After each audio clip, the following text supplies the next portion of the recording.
Kumusta po ako si Dr. Jose Ramirez, isang espesyalista sa geriatric medicine na nakatuon sa kalusugan ng kalalakihan. Sa loob ng maraming taon, inilaan ko ang aking practice sa pagtulong sa mga kalalakihan na harapin ang mga pagbabagong dala ng pagtanda upang matiyak na mananatili silang masigla at maayos ang kanilang pamumuhay. Isang pasyente si Mang Tonyo, 72 taong gulang, ang minsan ay nagbahagi sa akin, "Dok, 50 taon ko na itong ginagawa sa parehong paraan pero nitong huli parang may mali. Hindi siya may sakit at wala rin siyang iniinom na bagong gamot. Ang may sala gayunpaman ay isang bagay na tahimik na sumisira sa kanyang katawan, ang pagmamasturbate. Hindi ang mismong kilos, kundi ang paraan ng kanyang paggawa nito. Wala siyang ideya na ito ay nakakasama sa kanyang puso, sa kanyang prostate, o maging sa kanyang kakayahang makaramdam.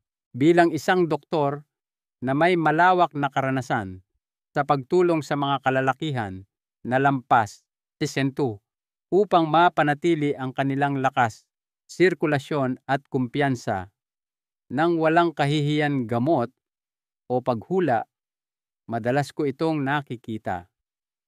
Malamang na nasabihan ka na ang ilang pribadong ugali ay malusog. Gayunpaman, pagkatapos ng asyento, ang ilan sa mga ito ay maaaring tahimik na maging nakakasama kadalasan ng walang anumang babala. Ngayon, aalamin natin ang 7 karaniwang pagkakamali na ginagawa ng mga nakatatandang kalalakihan habang nagmamasturbate at ipapaliwanag kung paano ito itama bago ito makasama sa iyong enerhiya pagganap o pangmatagalang kalusugan.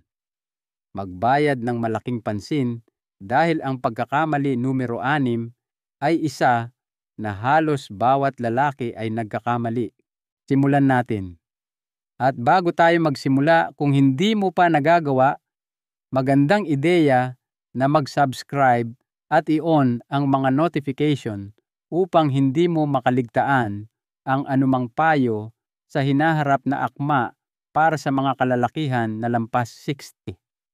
Kung ang impormasyong ito ay akma para sa iyo, mangyaring i-type ang isa sa mga komento. Kung hindi i-type ang 0. Mahalaga ang iyong feedback sa pagtulong sa akin na lumikha ng mas mahusay na nilalaman para sa iyo. Ngayon, tingnan natin nang mas malapitan ang unang pagkakamali, isang bagay na lalong naging karaniwan sa mga nakaraang taon at tahimik na nagbabago kung paano tumugon ang iyong utak at katawan sa kasiyahan. Unang pagkakamali, paggamit ng pornografiya bilang pangunahing pampasigla. Sa paglipas ng mga taon, hindi mabilang na kalalakihan, kadalasan sa kanilang huling 60s o unang 70s, ang umupo sa aking harapan na may parehong tahimik na pag-aalala. "Doktor, sasabihin nila parang wala na akong maramdaman. Parang manhid na ang katawan ko at hindi ko alam kung bakit." Madalas tinatanong ko sila ng isang simpleng tanong, gaano ka kadalas umaasa sa pornografiya? Halos sa tuwing tatanungin ko sila, sila'y napayuko hindi dahil sa kahihiyan, kundi dahil hindi nila namalayan na maaari itong nagdudulot ng pinsala. Alam mo, kapag ikaw ay lampas eksinto, ang sistema ng dopamine ng iyong utak, ang responsable sa kasiyahan at motibasyon, ay hindi na kasing talas o nababaluktot gaya ng dati. Ang panonood ng walang katapusang mga clip ng mabilis at matinding adult content ay nagpapuno sa iyong utak ng mas maraming pampasigla kaysa sa dinisenyo nitong kaya. Kapag ginagawa mo ito, araw-araw, linggo-linggo ang iyong utak, ay umaangkop sa pinakamasamang paraan, nagsisimula itong manhid.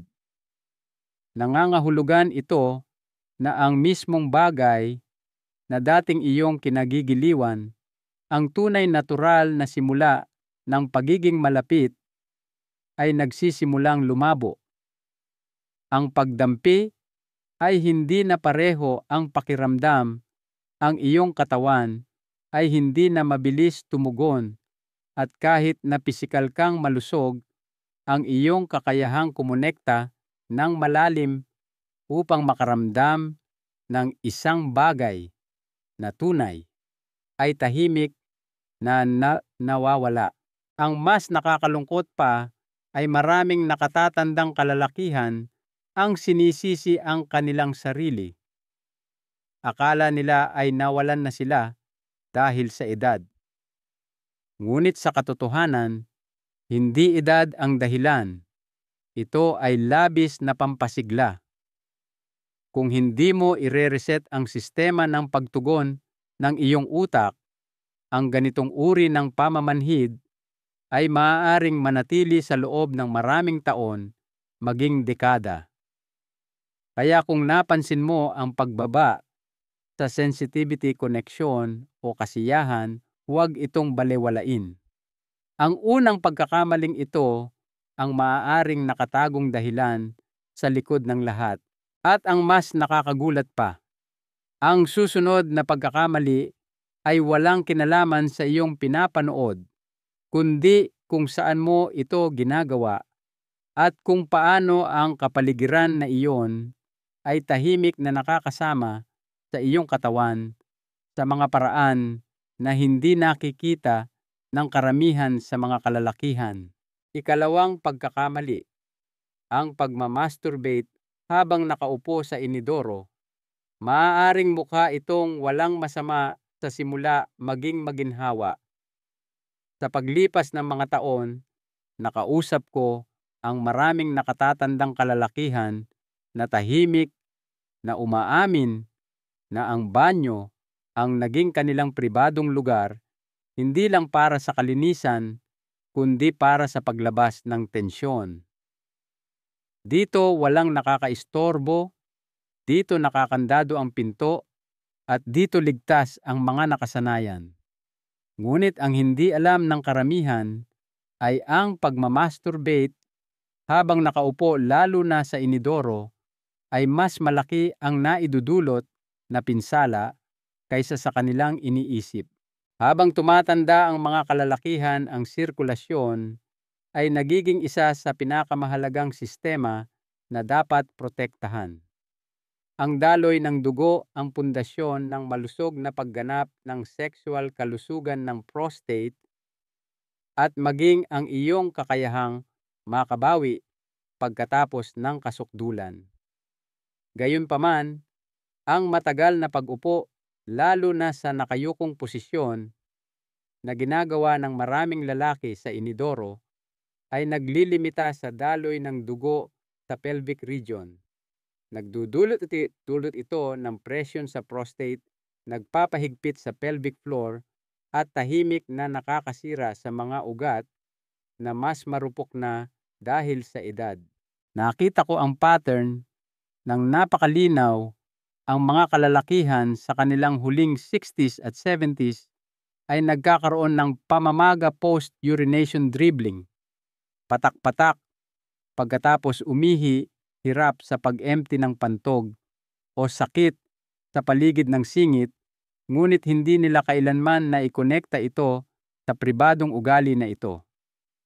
Ngunit masasabi ko sa inyo, bilang isang doktor na nagsuri ng mga scan, nakarinig ng mga kwento, at sumunod sa mga resulta, ang tila inosenteng posisyon na ito ay maaaring magsimula ng isang mabagal na reaksyon na nagpapalala ng lahat mula sa pagiging malapit hanggang sa pag-ihi sa paglipas ng panahon.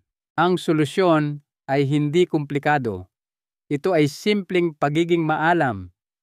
Kung pamilyar ito sa iyo, isaalang-alang ang pagpapalit ng iyong kapaligiran. Tumayo, humiga, bigyan ang iyong pelvic area ng espasyo para makahinga at mag-circulate. Dahil maniwala ka sa akin, tahimik na nagmamakaawa ang iyong prostate na itigil mo ang pagpipiga dito. Ngayon, kung sa tingin mo ay nakakagulat ang pagkakamaling ito, hintayin mo ang susunod. Ito ay isang bagay na ginagawa ng karamihan sa mga nakatatandang kalalakihan nang hindi nila namamalayan at lihim nitong binabago ang kanilang katawan upang mas kaunti ang maramdaman sa bawat pagkakataon na subukan nilang magsaya. Ikatlong pagkakamali, pagmamadali sa karanasan. Isa sa mga pinakakaraniwang ugali na napapansin ko sa mga nakatatandang kalalakihan, lalo na sa mga dumaan sa mga dekada ng stress routine o natuto lang na gawing mabilis at tahimik ang mga bagay, ay ang pagmamadali sa karanasan ng self-pleasure. Tinatrato nila ito na parang isang gawain na kailangang tapusin isang sandali, na kailangang tapusin sa halip na isang bagay na dapat maramdaman ng buo. Ngunit narito ang problema, pagkatapos ng asintat, ang iyong katawan ay hindi na gumagana ng maayos sa ilalim ng presyon literal o emosyonal.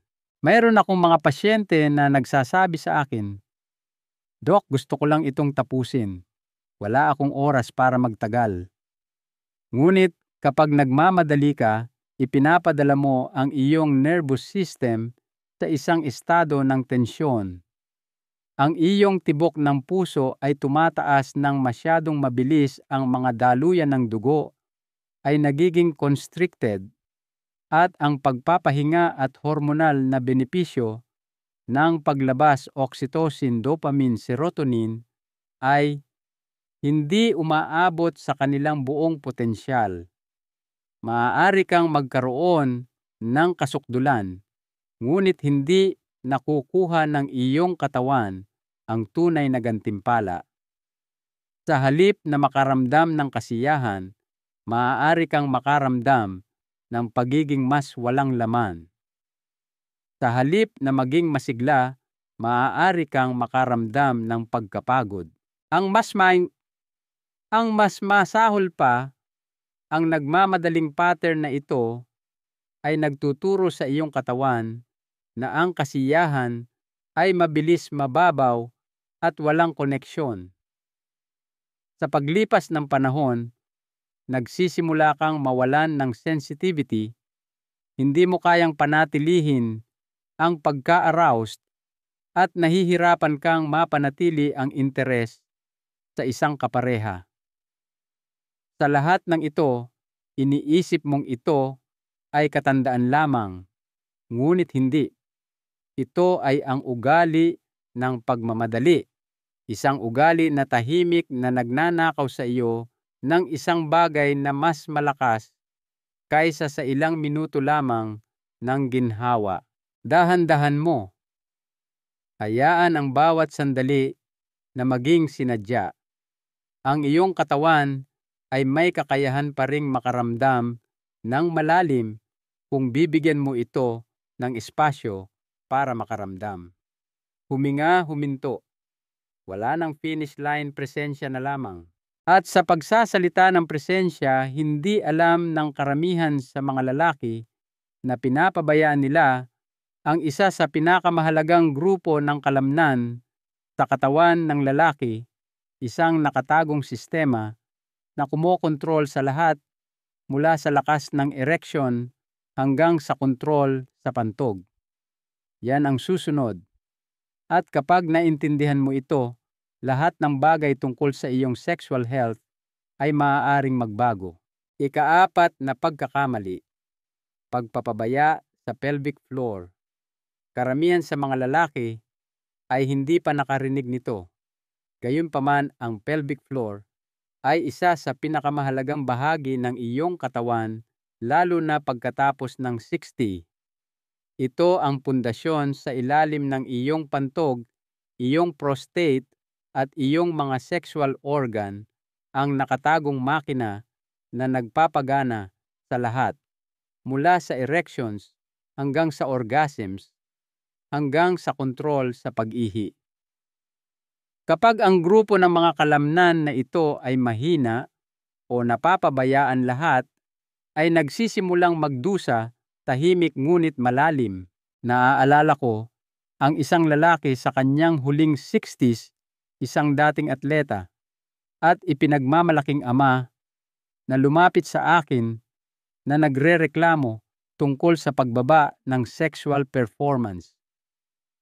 "Doc," sabi niya, "kumakain ako ng maayos, nag-eehersisyo ako, ngunit may isang bagay na hindi na gumagana."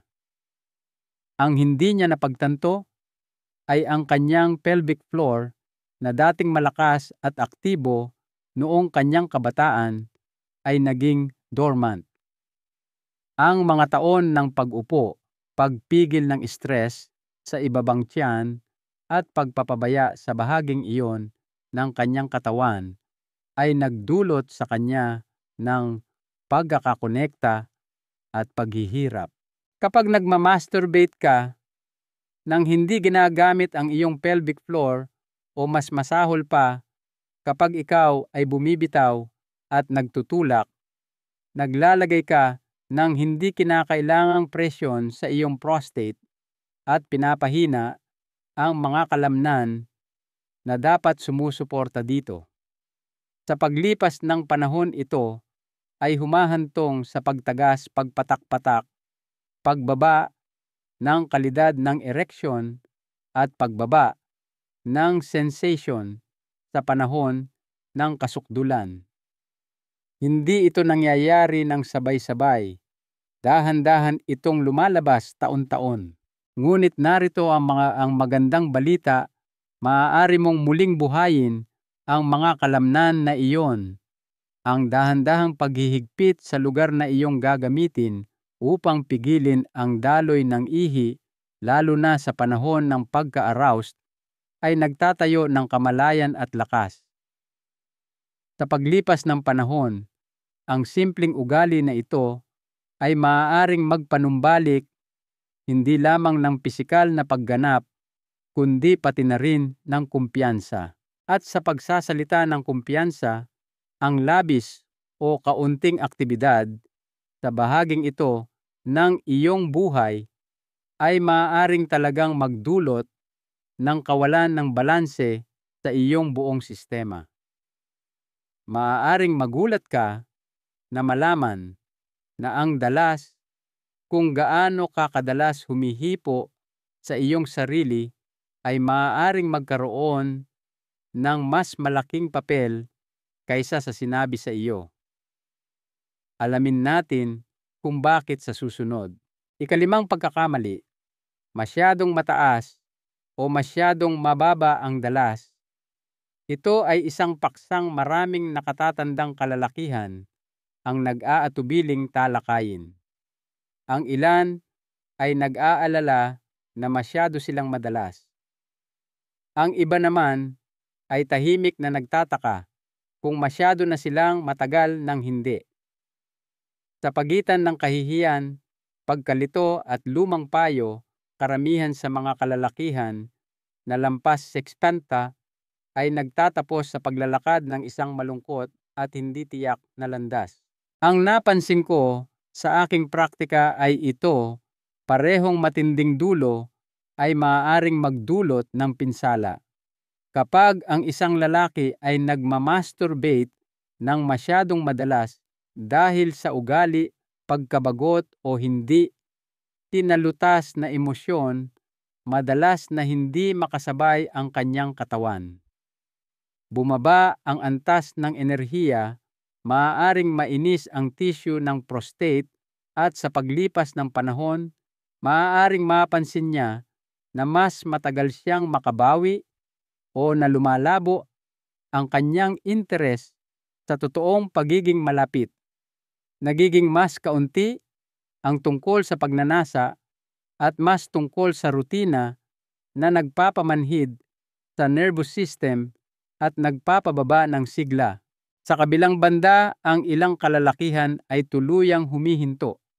Marahil ay dahil sa gamot problema sa kalusugan, relihiyosong pagkakasala o simpleng paniniwala na matanda na sila. Ngunit ang hindi nila napagtanto ay ang katawan tulad ng anumang sistema ay nangangailangan ng regular na sirkulasyon. Ang sexual arousal kahit walang kasukdulan ay nakakatulong na mapanatili ang daloy ng dugo sa ari, nagpapalusog sa mga nerve endings at nagpapanatili ng lakas ng erection.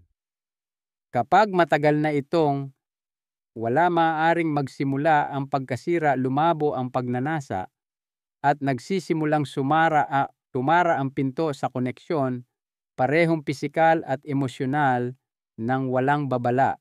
Walang perpektong numero, ngunit para sa karamihan ng mga kalalakihan na lampas asmata 1 hanggang 2 beses kada linggo, ginawa ng may kamalayan, may presensya, at pag-iingat ang madalas na tamang dalas. Ang dalas na ito ay nagpapahintulot sa katawan na mapanatili ang sirkulasyon, maibalik ang hormonal rhythm, at mapanatili ang sistema ng buhay ng hindi napapagod. Tandaan, hindi ito tungkol sa mga patakaran. Ito ay tungkol sa pakikinig. Tahimik na nagsasalita ang iyong katawan sa katandaan. Ang susi ay ang matutong makinig dito. Gayunpaman, kahit na tama ang dalas, isang karaniwang pagkakamali ang maaari pa ring sumira sa lahat ng pag-unlad. Ito ay isang bagay na likas na ginagawa ng karamihan sa mga lalaki nang hindi nila namamalayan na ito ay nakakasira sa kanilang mga ugat at posibleng nagbabago sa mismong hugis ng kanilang pagkalalaki. Hayaan akong ipakita sa iyo kung ano iyon sa susunod. 6 na pagkakamali, labis na presyon o puwersa.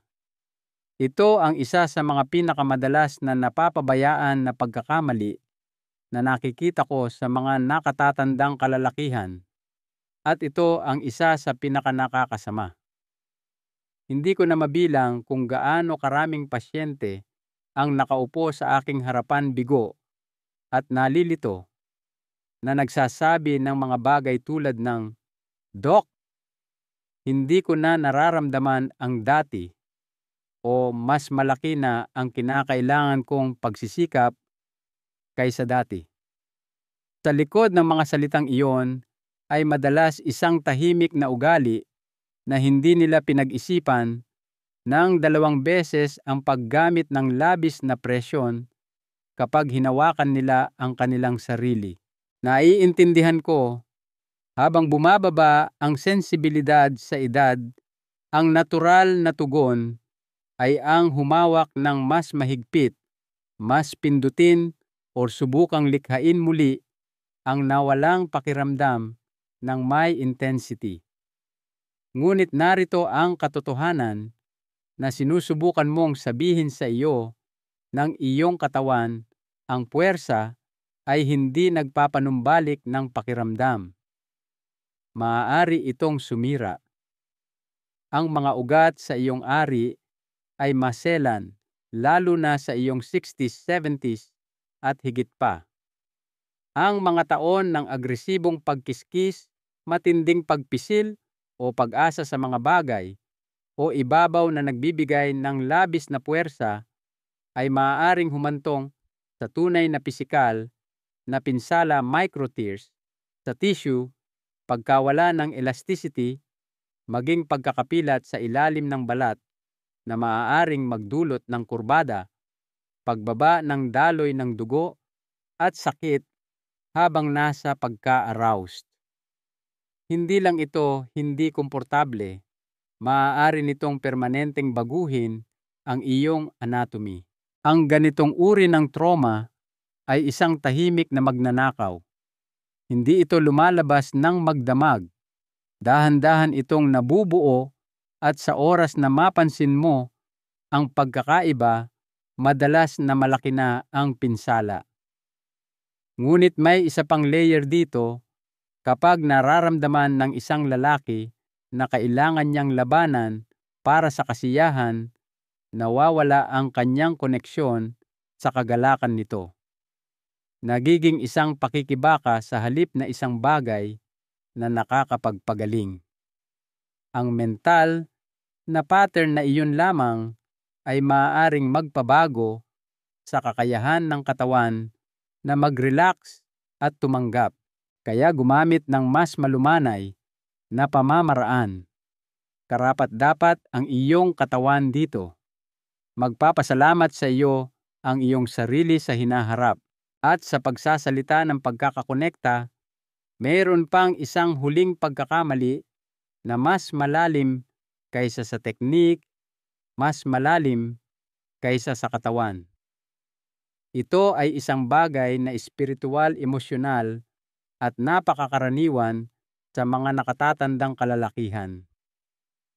At ito ang maaaring pinakanakakasama sa lahat. Pag-usapan natin ito. 7 pagkakamali. Pagmamasturbate ng walang emosyonal na koneksyon o layunin. Ito ang pinaka hindi nakikitang pagkakamali sa lahat at madalas ang pinaka nakakasakit ng puso. Hindi ito tungkol sa kung ano ang ginagawa mo o kung gaano kadalas o maging saan. Ito ay tungkol sa kung ano ang nararamdaman mo kapag ginagawa mo ito. Sa paglipas ng panahon, maraming nakatatandang kalalakihan ang nagsisimulang tingnan ang self-pleasure bilang isang bagay na mechanical routine, walang laman, na walan ng kahulugan. Nagiging isang tahimik na pagtakas mula sa pag-iisa o isang walang pakiramdam na ugali na ginagawa ng walang iniisip, walang emosyon at walang layunin. Nakausap ko ang napakaraming kalalakihan sa kanilang 60s, 70s at higit pa na nagsasabi ng parehong bagay. Hindi na ito katulad ng dati o hindi ko na nga alam kung bakit ko pa ginagawa. Ang totoo, maaaring gumagana pa rin ang kanilang mga katawan, ngunit wala na rito ang kanilang puso. Walang koneksyon, walang presensya, walang init. At ang emosyonal na distansyang iyon ay nagdudulot ng masamang epekto hindi lang sa pag-iisip, kundi pati na rin sa pisikal. Kapag ang masturbasyon ay nakakabit sa emosyon, sinasanay nito ang nervous system na umasa sa kasiyahan ng walang layunin. Maaari ka pa ring makaranas ng kasukdulan, ngunit hindi naglalabas ng parehong healing hormones ang iyong utak at katawan. Hindi mo nakukuha ang oxytocin na nagpapabuti sa mood o ang dopamine na nagtatayo ng motibasyon. Sa halip, naiiwan ka na may pakiramdam ng kapayapaan, isang anino ng kung ano ang dating karanasan. Mas malalim pa, pinatitibay nito ang ideya na ang kasiyahan ay isang bagay na ginagawa mo mag-isa sa katahimikan ng walang kagalakan. Ngunit hindi ganoon dapat. Kahit ang solo touch ay maaaring maging sagrado, may isip at nagpapatibay. Maaari itong maging sandali upang muling kumonekta sa iyong tumatandang katawan, hindi sa kahihiyan, kundi sa pasasalamat. Ang iyong katawan ay iyo pa rin. Nakakaramdam pa rin ito. Mahalaga pa rin ito. Ngayon, na nasaliksik na natin ang lahat ng 7 pagkakamali, pagsama-samahin natin ang lahat. Dahil ang tunay na pagbabago ay nagsisimula kapag naiintindihan mo kung paano muling itayo, kung paano muling kumonekta sa lakas, kumpiyansa at sigla sa anumang edad. Pag-usapan natin ang susunod. Pagwawalang bahala sa mas malaking larawan. Ang iyong katawan ay nagsasalita pa rin sa iyo. Kung nakarating ka na rito, nais kong magsalita sa iyo hindi lang bilang isang doktor, kundi bilang isang taong lubos na gumagalang sa paglalakbay na iyong tinatahak. Sa paglipas ng mga taon, nakita ko ang napakaraming mabubuting kalalakihan na tahimik na naghihirap. Sinasisi nila ang edad, sinasisi nila ang oras, at ang ilan ay sinisisi pa ang kanilang sarili. Ngunit ang totoo, walang nagturo sa atin kung paano alagaan ang ating mga katawan habang sila ay tumatanda, lalo na pagdating sa sexualidad, kasiyahan at koneksyon. Narinig mo na ang 7 pinakakaraniwang pagkakamali na ginagawa ng mga nakatatandang kalalakihan tungkol sa masturbasyon. Wala sa mga ito ang nagmumula sa katamaran o kamangmangan. Nagmumula ang mga ito sa ugali mula sa mga dekada ng paggawa ng dating gumagana ng hindi namamalayan na ang katawan, tulad ng buhay mismo, ay nagbabago. Pinag-uusapan natin ang mas mabagal na sirkulasyon, isang mas sensitibong prostate, isang nervous system na hindi na nagpapahintulot ng puwersa o pagpapabaya, at isang puso na naghahangad hindi lang ng sensation kundi ng kahulugan. Hayaan mong linawin ko, walang anumang nakakahiya sa paghawak sa iyong sarili. Walang anumang nakakahiya sa paghahanap ng kaginhawaan, ginhawa, o maging kagalakan sa pamamagitan ng iyong sariling katawan. Ang nagiging mapanganib ay kapag tumitigil tayo sa pagbibigay pansin, kapag nagmamadali tayo, kapag nawawalan tayo ng koneksyon, kapag ipinapalagay natin na ang dating gumagana ay palaging gagana. Makikita mo, bawat isa sa mga pagkakamaling iyon, ang labis na paggamit ng pornografiya, pagmamasturbate sa hindi tamang posisyon, pagmamadali sa proseso, pagpapabaya sa pelvic floor, paggawa nito ng labis o masyadong kaunti, paglalapat ng labis na presyon, o paggawa ng mga kilos nang walang emosyon, ay may isang bagay na magkapareho: ang pagkakakonekta. At iyan ang tunay na banta.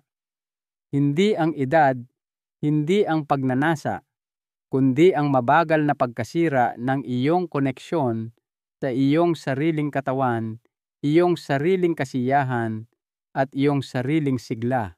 Ngunit narito ang magandang balita, hindi pa huli ang lahat. Hindi kailanman. Nagsasalita pa rin sa iyo ang iyong katawan, kahit na mas tahimik na ngayon, kahit na mas matagal nang tumugon, kahit na hindi na pareho ang pakiramdam ng mga bagay. Buhay pa rin ito at gusto nito ang iyong pansin, iyong pag-aalaga, iyong paggalang. Tulad ng isang klasikong kotse, nangangailangan ito ng ibang paghawak sa edad, ngunit hindi ito nangangahulugang mas kaunti ang halaga nito. Sa katunayan, sa maraming paraan, ginagawa itong mas sagrado. Kaya ano ang gagawin mo ngayon? Magsimula sa maliit.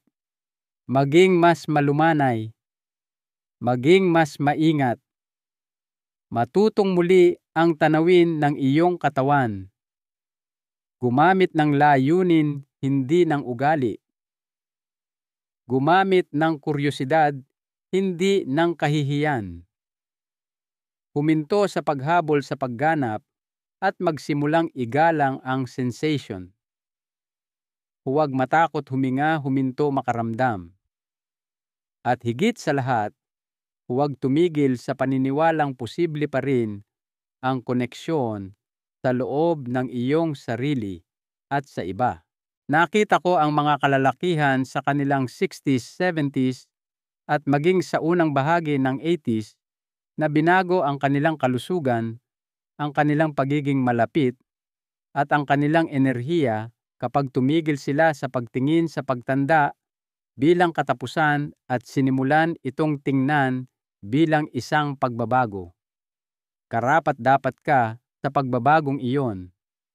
Karapat-dapat kang makaramdam muli.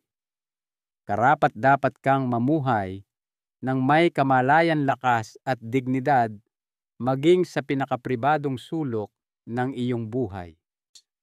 Narito ang isang mahalagang aral sa buhay na natutunan ko at nais kong ibahagi. Ang tunay na sigla sa anumang edad ay nagmumula hindi sa pagtanggi sa pagbabago, kundi sa pag-angkop dito ng may karunungan, kabaitan at bukas na puso sa iyong sarili. Ang paglalakbay na ito ay hindi lang tungkol sa pag-iwas sa mga pagkakamali. Ito ay tungkol sa muling pagkuha ng tahimik na kapangyarihan na nasa loob mo pa rin. At ipinapangako ko nandyan pa rin ito. Ngayon kunin ang iyong natutunan, ilapat ito ng dahan-dahan at tandaan ang iyong pinakamahusay na mga taon ay hindi nasa likod mo.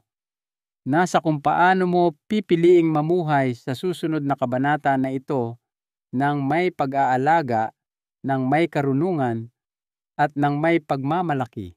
Kung nakatulong ang impormasyong ito, mangyaring i-like ito, mag-subscribe para sa higit pang mga pananaw at ibahagi ito sa ibang kalalakihan sa iyong buhay na maaaring makinabang sa pagdinig ng mensaheng ito.